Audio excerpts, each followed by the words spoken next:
Wesh, comment ça va les gars? Ouais, moi ça va, tranquille comme ça.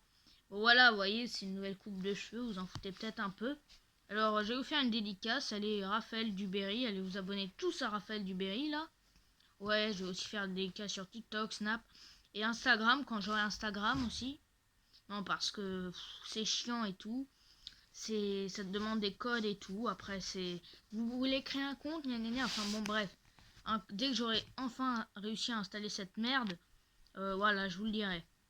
Hein, j'annoncerai, voilà, mon nouveau compte Instagram. Mais pour l'instant, c'est pas encore le cas. Bon, alors, je vais faire une vidéo plutôt sympa aujourd'hui. Le gaming, c'est pas pour tout de suite, je suis désolé. Il va falloir attendre encore un peu. Je ne sais pas combien de temps. Mais voilà. Bon, sinon, je vais vous parler dans cette vidéo d'être aîné. Être aîné. Alors, je vais vous parler des avantages d'être l'aîné et des inconvénients aussi d'être aîné. Non, parce que toi, derrière ta vidéo, là, mets un pouce bleu, là. Mets un pouce bleu et on va... Voilà.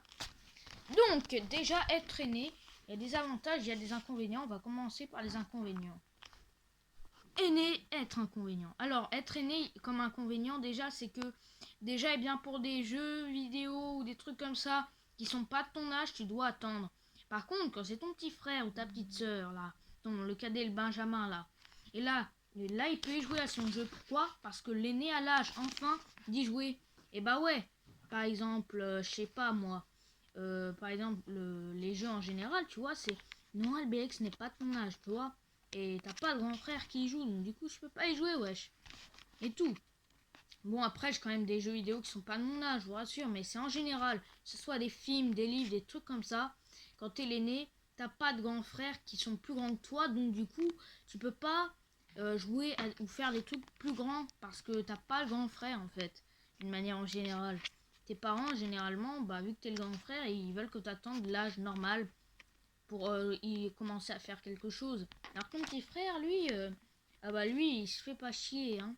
Ah bah non, mais une fois que t'as l'âge pour pour jouer à quelque chose, faire quelque chose, lui, il y fait, hein. Ça, y a pas de problème. Donc voilà, d'une manière en général, c'est comme ça, hein. Bon après ça, mais si.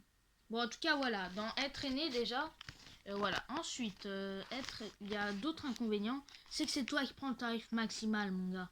C'est toi qui prends le tarif. Et ça, c'est la vérité. C'est, eh bien, par exemple, je sais pas, par exemple, vous faites une connerie avec ton frère ou des trucs comme ça d'une manière en générale, bah, je sais pas, mais tu t'en prends un peu plein la face, quoi. Enfin, je sais pas. C'est toi parce que t'es le plus vieux et donc t'es censé montrer l'exemple. Et dès qu'il y a une connerie de faite avec ton frère ou ta soeur, surtout ton frère en l'occurrence, bah c'est toi qui prends un peu le tarif quand même. Ça, on va pas se mentir qu'en termes de punition, c'est pas toujours très juste.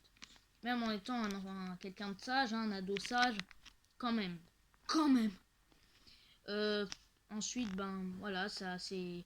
L'autre inconvénient, c'est aussi que, eh bien, toi, eh bien, t'as pas non plus de grands frères qui sont dans des niveaux supérieurs au tien donc.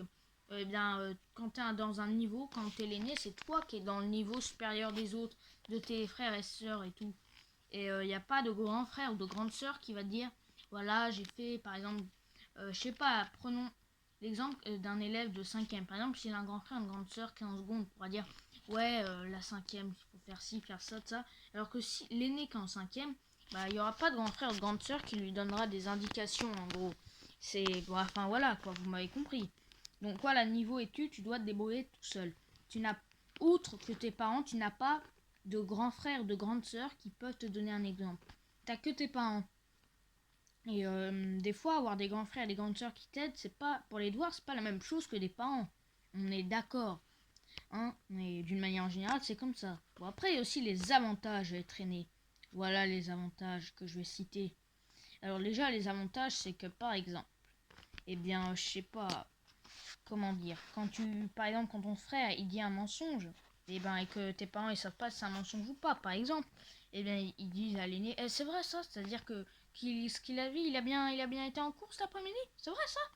Enfin voilà, l'aîné, ses parents lui font confiance en disant, bon bah il va surveiller un peu le petit dernier, hein. C'est voilà, quand t'es aîné, ils te font confiance, les parents, ils te confient des choses pareil, tu peux sortir en boîte plutôt que que tes petits frères ou tes petites sœurs, tu vois. C'est d'une chose qui... C'est des trucs bien dans être aîné, tu vois. Et déjà, dans être aîné aussi, l'autre avantage, c'est que tu peux raconter des conneries à ton frère ou à ta sœur. Enfin, je sais pas. C'est cool, ça. Ça, c'est cool. Et être aîné, c'est aussi être l'avantage de... Voilà, hein, être un peu... comment dire, le troisième, entre guillemets, le troisième parent. Le troisième parent, quoi, hein. C'est genre, tu peux donner l'exemple, voilà, t'es comme un grand frère. Et tu peux aussi te comporter. Après, faut pas non plus que le grand frère il se comporte avec son petit frère comme le père, mais voilà. En tout cas, dans être aîné, voilà, c'est tous les avantages et inconvénients en fait d'être aîné. J'espère que cette vidéo vous aura plu.